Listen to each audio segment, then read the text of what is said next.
Welcome to టీ10. నేను రేవతి. కేంద్ర ప్రభుత్వం కొత్తగా ప్రకటించిన కేంద్రీకృత పెన్షన్ పథకాన్ని పలు కార్మిక సంఘాలు తిరస్కరించాయి. 2 దశాబ్దాల క్రితం రద్దు చేసిన పాత పెన్షన్ పథకాన్ని తిరిగి చేపట్టాలని డిమాండ్ చేశాయి. కేంద్ర ప్రభుత్వం యూపీఎస్ ను తెరపైకి తెచ్చి ఉద్యోగులను తప్పుదోవ పట్టిస్తుందని కేంద్ర రాష్ట్ర ప్రభుత్వోద్యోగుల సంస్థ the national movement for old pension scheme విమర్శించింది. ఓపీఎస్ కింద 20 సంవత్సరాల సర్వీసు ఉంటే పూర్తి పెన్షన్ వచ్చేది. యూపీఎస్ లో దానిని 25 సంవత్సరాలు ఎందుకు చేశారు? మేము ఓపీఎస్ కోసం పోరాటాన్ని కొనసాగిస్తామని మూవ్మెంట్ అధ్యక్షుడు విజయ్ కుమార్ బంధు స్పష్టం చేశారు. ఎన్పీఎస్ కంటే యూపీఎస్ మెరుగైనది కావచ్చునని, కానీ అది కూడా భాగస్వామ్య పథకమేనని సిఐటియు ప్రధాన కార్యదర్శి తపన్ సేన్ తెలిపారు. తాము ఓపీఎస్ ను మాత్రమే డిమాండ్ చేస్తున్నామని చెప్పారు. నేతృత్వంలోని ఎన్డీఏ ప్రభుత్వం తన నయా ఉదారవాద ముసుగులో క్రోనిక్ క్యాపిటల్ ప్రయోజనాలను పరీక్షిస్తోంది. ఈ పథకంలో భాగంగా ప్రభుత్వం తన వాటాను మరో 4.5% పెంచింది. జూలై 31 నాటికి ఎన్పీఎస్ కింద ఉన్న 99,77,165 మంది ఉద్యోగులకు చెందిన 10,53,850 కోట్ల పెన్షన్ నిధులను షేర్ మార్కెట్ లో పెట్టుబడి పెట్టడానికే ఇలా చేస్తోంది అని ఆయన మండిపడ్డారు. యూపీఎస్ లో ప్రభుత్వ ఉద్యోగుల భాగస్వామ్య వాటాల మొత్తాన్ని వివిధ సంస్థల్లో పెట్టుబడి పెడతారని, అయితే వాటి నష్టాల చరిత్ర ఎవరికి తెలియదని ఢిల్లీ యూనివర్సిటీకి చెందిన డెమోక్రటిక్ టీచర్స్ ఫ్రంట్ తెలిపింది. ప్రస్తుత కార్పస్ నిధి నుండి వచ్చే వడ్డీ కంటే ఏ సంవత్సరంలో అయినా పెన్షన్ చెల్లింపుల మొత్తం ఎక్కువగా ఉంటే అనేక సమస్యలు వస్తాయి.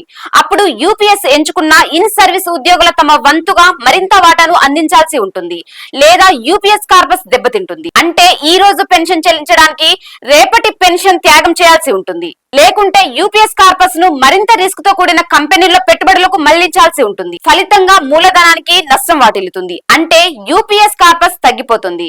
ఇవేవి కాకుండా పెన్షన్దారులకు పెన్షన్ డిఏల చెల్లింపులో అసాధారణ జాప్యం జరగవచ్చు. ఇది జరిగిన ఉద్యోగులు పెన్షనర్లకు నష్టమే అని డిటిఎఫ్ వివరించింది. 40 సంవత్సరాల వయసు దాటిన తర్వాత ఉద్యోగంలో చేరిన వారికి యూపీఎస్ వల్ల ఒరిగేదేమీ లేదని, ఎందుకంటే వారు 25 సంవత్సరాల సర్వీసు పూర్తి చేసుకునే అవకాశమే ఉండదని the academics for action and development teachers association తెలిపింది.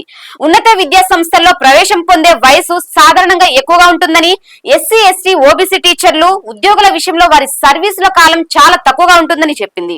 యూపీఎస్ ను వేతన సంఘంతో అనుసంధానం చేస్తారా అనే దానిపై స్పష్టత లేదని అంటూ ఓపీఎస్ కింద పెన్షన్లను వేతన సంఘమే సమీక్షించేదని గుర్తు చేసింది. కాగా యూపీఎస్ ను ఆహ్వానించేవారు సైతం పథకం నిధికి ఉద్యోగి తన జీవితంలో 10% అందజేయాలన్న నిబంధనను వ్యతిరేకిస్తున్నారు.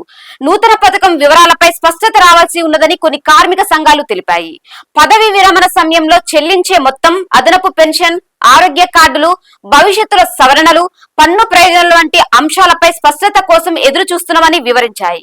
ప్రభుత్వం ఉద్యోగుల మధ్య రాజీ కోసం ఏర్పడిన జాయింట్ కన్సల్టేటివ్ మిషనరీ కార్యదర్శి శివ గోపాల్ మిశ్రా యూపీఎస్ ను స్వాగతించారు. ఎన్పీఎస్ కింద 2004 జనవరి 1వ తేదీ తర్వాత ఉద్యోగంలో చేరిన వారు, పదవి విరమణ చేసిన వారు యూపీఎస్ ప్రయోజనాలకు అర్హులని ఆయన చెప్పారు. సంఘ్ పరివార్ అనుబంధ భారతీయ మజ్దూర్ సంఘ్ కూడా యూపీఎస్ పై హర్షం వ్యక్తం చేసింది. నూతన పెన్షన్ పథకం ఉద్యోగులను ఏం మారుస్తోందని హిందూ మజ్దూర్ సభ మండిపడింది. ఎంపీలు, ఎమ్మెల్యేలు తమ వాటా చెల్లించకుండానే పెన్షన్ పొందుతున్నారని, అలాంటప్పుడు కేంద్రం తన ఉద్యోగులకు దానిని ఎందుకు నిరాకరిస్తోందని ప్రశ్నించింది. యూపీఎస్ లో మార్కెట్ గ్యాంబ్లింగ్ కొనసాగుతుందని ఏఐటియుసి ప్రధాన కార్యదర్శి అమర్జిత్ కౌర్ తెలిపారు. ఇది ఇవాల్టి న్యూస్. చూస్తూనే ఉండండి టీ10.